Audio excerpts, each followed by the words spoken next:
Welcome to Bioethics for a Better World, a podcast about living our vision through ethics for Providence St. Joseph Health caregivers. Each episode, a professional ethicist from the Theology and Ethics Department will host a conversation about ethics topics across healthcare, from the bedside to the boardroom. Together, we ask questions about what it means to truly create health for a better world.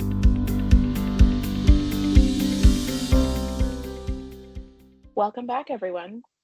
I'm Jacqueline Harris-Cutts, a clinical ethicist based in Southern California, and I am your host today for our episode exploring what the role of an ethicist is all about. With me today are two experts in this question. First, we have Nicholas Cockler, our Vice President for Theology and Ethics, and Jennifer Dunatov, Senior Director for Ethics in Southern California. Welcome. Thanks, Jackie. So many times when we introduce ourselves in our work with administrators, with caregivers, people want to know, what is the role all about? And there's probably many ways to describe that, but Nick, I'll go to you first. What is your maybe one-liner about what the role of an ethicist is? Yeah, so my favorite way of describing who an ethicist is actually an analogy that I draw from Socrates, who likened himself to a midwife. And for me, the ethicist is a midwife of the moral wisdom in the community that is being served. So it's someone who has a body of specialized knowledge and can draw out what's important from folks, both in terms of their values and the important features of a case. So they help to work with the stakeholders in a situation to draw out the wisdom and the practical wisdom in a situation to move forward. Jennifer, how might you describe this role? For me, the work of an ethicist is about accompaniment. So ethicists walk people through discomfort in the healthcare dilemma they're facing. We help caregivers and leaders navigate moral complexities that surface in clinical care and the life of our organizations. So sometimes that's a complicated roadmap.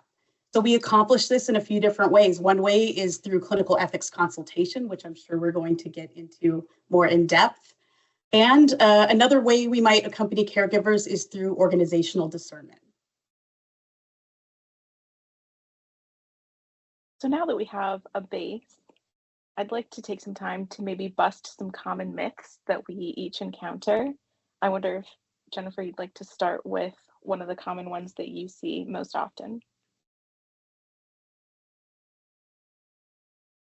That ethicists dictate clinical care when we are offering ethics consultation. We are there to offer recommendations that are grounded in solid ethical thinking in line with our Catholic moral identity. And physicians and caregivers can take those recommendations or they can leave them. We are not there to convince anyone that a certain way forward is the way to go. Again, we offer recommendations that can be taken or not taken. And we're there to, again, accompany those complex moral questions. Yeah, I think if I may add to this, ethicists are not the decision makers, but like any clinical consultant, we are advisors to the attending providers and the participants in the therapeutic relationship. And that is not something that just ethicists have adopted by their very nature, but it's also a reflection of the standards in the community of professional ethicists that we are functioning in an advisory type role. And this is reflected in the core competencies that us ethicists must abide by or strive towards. And so this is this sense of accompaniment and advisement is part of the work of an ethicist, whether you're in Catholic healthcare or in a secular or non-faith-based institution. We are there to help bring folks together and to illuminate situations, but not to dictate or direct decisions. I think both of these answers about some of these myths we encounter also serve to bust another one that I hear sometimes, which is that ethicists sometimes seem to appear like they're policing the clinical sphere.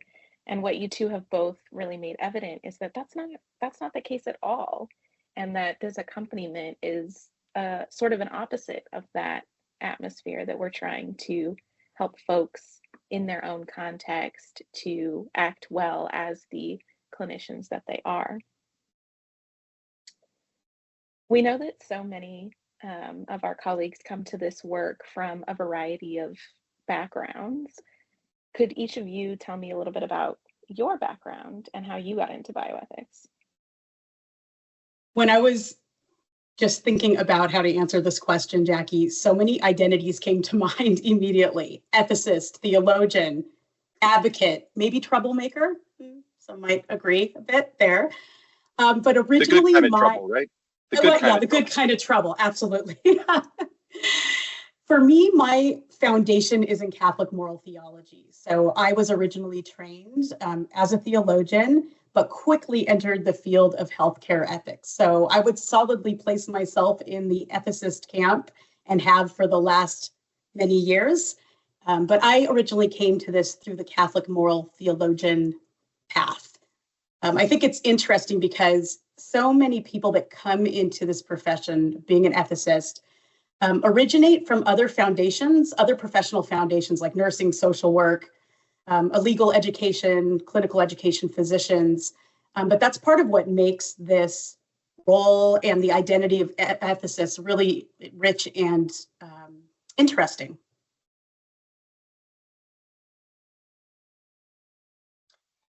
So my journey to becoming an ethicist begins with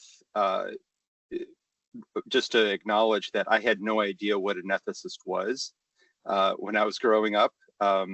It's not like I sat with my coloring book or a blank piece of paper and my crayons that I was drawing pictures of an ethicist versus an astronaut. I didn't come to understand what an ethicist was until my days in college. And it was the insight of a professor I had at Loyola University Chicago, Father Peter Clark, who at the time was teaching just a general class in moral theology as part of the core curriculum that happened to focus on medical ethics. And he was the one who nudged me to even consider it as a professional career trajectory. And so I studied theology and philosophy as my principal disciplines. But as I continued my training, I also immersed myself in the sciences, and I have a master's in biotechnology, which has proven to be very, very helpful because I can have conversations and broker meaning between the humanities and the sciences of value add for me. My doctorate is in healthcare ethics, and so it's an interdepartmental degree with a heavy emphasis on philosophy and theology, but coursework in communications, law, and the like. So, as Jennifer said, there's many pathways to this work. When we started, there were very few or much fewer options for terminal degrees than there are today. And so a lot of folks had careers that then they went back to school to study philosophy or theology. Others had, a strong career in academics or the humanities, and then immerse themselves in the medicine to understand the lived experience of our doctors, nurses, and allied health professionals, along with patients and families. So we are examples of a shift or an evolution in the field and its paths to the work itself, to the vocation. That's a really important point, Nick, and you brought me back to a memory of when I was applying to graduate programs in healthcare ethics. I had two choices for the type of program I wanted to go to. It was either head to St. Louis or head to Pittsburgh. And we landed on Pittsburgh, but it does speak to a completely different time, and to see how, not too far back, but a completely different time, and to see how things have evolved since then and how people come to the field has been really fascinating to watch unfold. I know you two both had practicum experiences where you had exposure to clinical realities while you were working on your doctorates. Is there a particular story that stands out from that time that maybe solidified, yes, this is my vocation, this is what I'm supposed to be doing as an ethicist? I was on rounds, and part of my doctoral training, we had time to spend in the hospital rounding with critical care and trauma services, as well as participating with clinical ethics consultation as part of our practicum experiences. And the very first consultation I participated in, and the question was about whether a do not resuscitate order was morally appropriate for a particular patient. And, in my, graduate student naivety, I did my consult, I applied the principles, talked to the stakeholders, and rendered my recommendation. And the very next day on rounds, the patient was not in the bed she was in. And there was something about that visual of the empty bed that struck me. For the first time, I had the experience of what I say and the people with whom I work matter immensely. It's a life and death kind of reality that I can only imagine other healthcare providers have a similar experience, that that I said it was permissible to allow this person to die a natural death is something that is just sticks with me to this day and anchors my my understanding of my own vocation as something that is profoundly important and impactful. Thanks, Nick. That is something that resonates with me as well. And I still have that experience regularly in consultation. Jennifer, do you have a story that you'd like to share? Sure. Mine, I would describe as more of a slow unfolding toward knowing that I wanted to be a healthcare ethicist. I had two experiences, once as a young child and then once as a young adult, medical experiences that were extremely formative and really were the catalyst. Once I was attempting to make sense of those experiences, were really the catalyst in going into the field to begin with. I was a music major, I was a creative writing major, and ended up in theology in this wild turn to ethics. But those two core experiences really informed my interest in ethics once I took a course and understood what it was all about, healthcare ethics. So then bringing that with me to, as you mentioned, Jackie, we had a practicum component of our training. So that was really, those experiences were really the lens through which I was viewing this work. And then there was a case in particular that really struck me. And I realized how important, I think the main piece that was hammered home for me was multiple people can feel such strong conviction toward the direction they think care should go. And they can all be valid. Everyone has their own values based on their own experiences. But in the end, we have to go with one option in the direction of care. So I was working with a family, English was a second language, and they were not disclosing their father's medical prognosis to him. And it was a life-threatening prognosis. And their belief was, if we tell him, he will lose hope. And we are waiting for hope, through hope, a miracle, and we believe he can be healed. So it was the first time where I thought, oh, what I'm learning in the classroom really looks different when we are dealing with complex family dynamics, complex social situations. And the words that I say as an ethicist will have a great impact on not only potentially the direction of care, but what those people walk away with is feeling around their medical experience. So I saw how important it was to be able to, the need to adapt the knowledge that I had accumulated, and then also to be so careful in the words that I use, because words have a serious impact when we're in our most vulnerable states. And that was something that was really powerful to me and made me fall in deeper love with this work. I'm sure that story will resonate with a lot of our caregivers who still experience families like this, or sometimes even more complex. You've both described experiences of consultation where you do that accompaniment with caregivers and families and patients. And that's just one of the things that an ethicist might do on a typical day. Now, I know there's not necessarily such thing as a typical day, but what are some other common activities that ethicists across our system do to help all of our caregivers and administrators?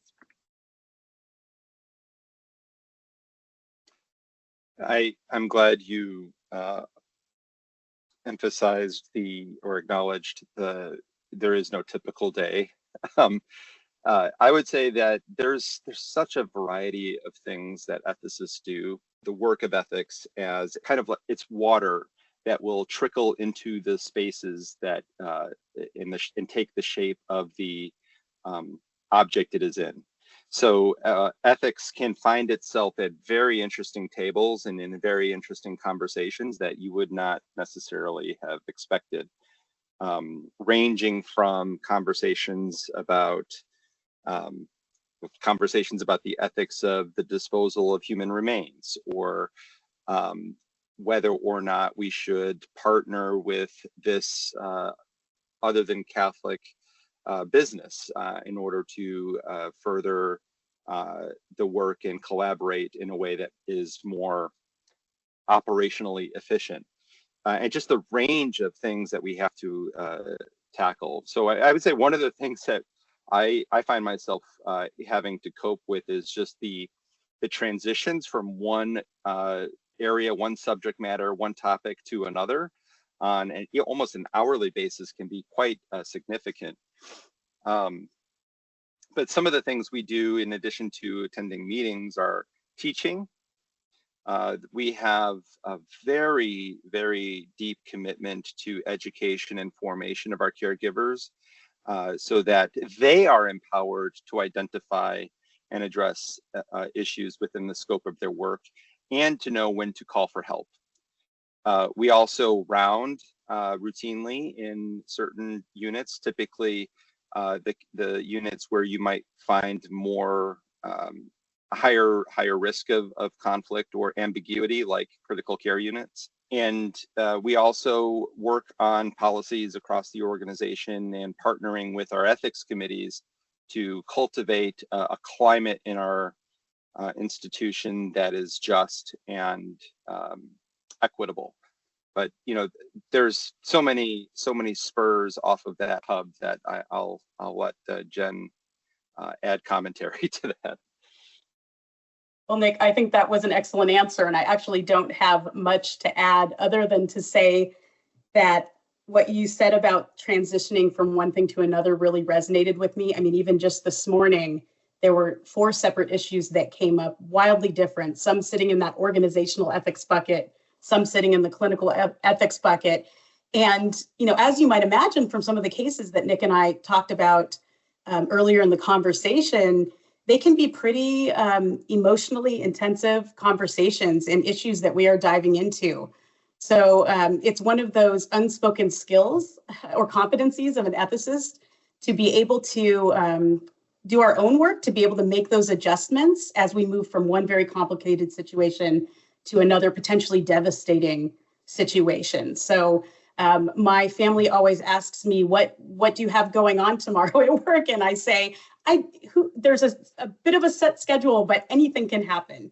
The work is different from day to day. But I echo Nick's comments, our commitment to formation, education, and being creative in those endeavors to really meet the needs of our caregivers.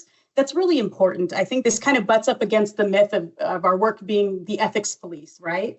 And we are actively trying to listen to, very important, and meet the needs, the unique needs of our caregivers, whether that's a particular clinical unit, department, leadership team, to tailor, adapt education and deliver that education or whatever the content might be in creative ways that work for those groups. I will just add as well that as ethicists, some on our team also engage in research, both on the oversight side and in day-to-day research in bioethics and in collaboration with our caregivers doing human subjects research. So that's another facet of our work that doesn't often come to light. You know, Jackie, if I may just take a minute to underscore that, and thank you for bringing it up. Scholarship is an essential component to what we do as ethicists. It is a way that we advance our own thinking and competencies in the work that we do, but it also contributes to the professional development of the field and the pursuit of excellence across the board. If we disengage from scholarship, we will wither on the branch, and we won't continue to thrive. So I think maintaining those professional connections and that engagement in research and critical thinking and participation in discourse with our colleagues is inescapably an important feature of our work. So I'll ask this question specifically for Jen. What do you think is the most important thing for clinical caregivers to know about what an ethicist does? I think I would like clinical caregivers to know that no question is too small or too insignificant to bring to your ethicist, that part of our job is to help you name what the ethical issues are in a clinical case and to help you navigate those issues. So it's really important that even if we don't know the answers when requesting a consult, or we think we don't know how to frame the issue, that it's part of our job to help frame that issue. So when in doubt, just reach out. And for Nick, what do you think is the most important thing for administrators to know about what our team does? Great question.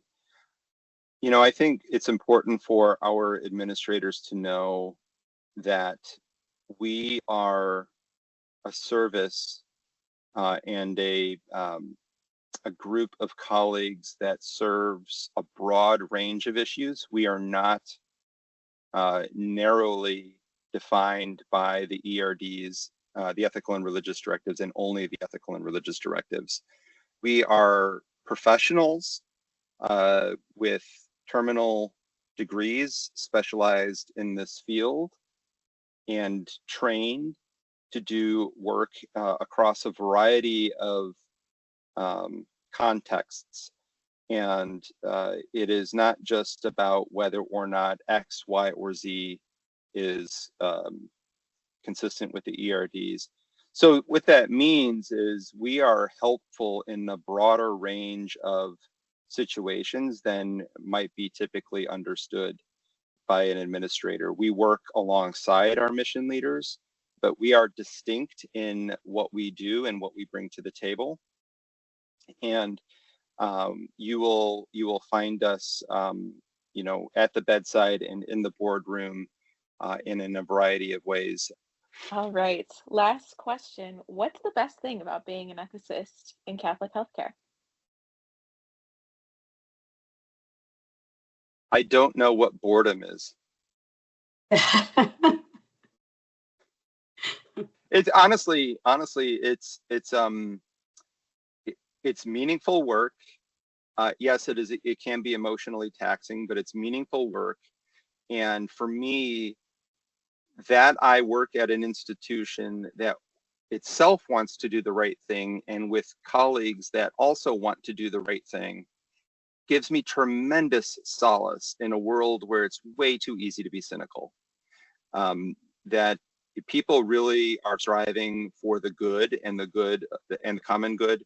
And to be able to participate and help lead and cultivate a culture that enables that is a tremendous privilege, and I'm grateful for the chance to be in the role that I'm in.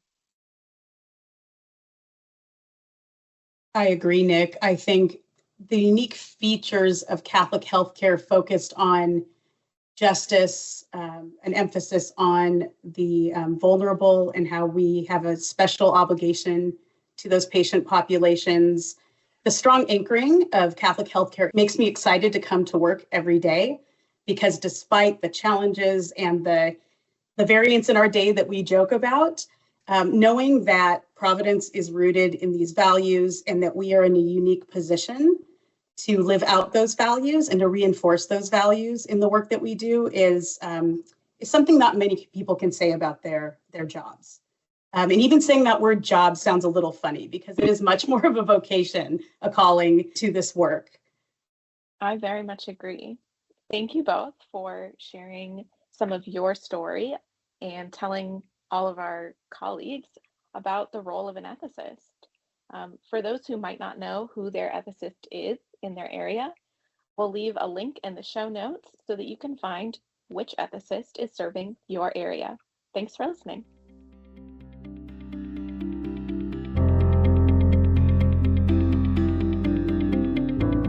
Thank you for joining us for this episode of Bioethics for a Better World. Please remember that this podcast is not designed to diagnose or treat any medical conditions, nor substitute for an ethics consultation with a professional ethicist.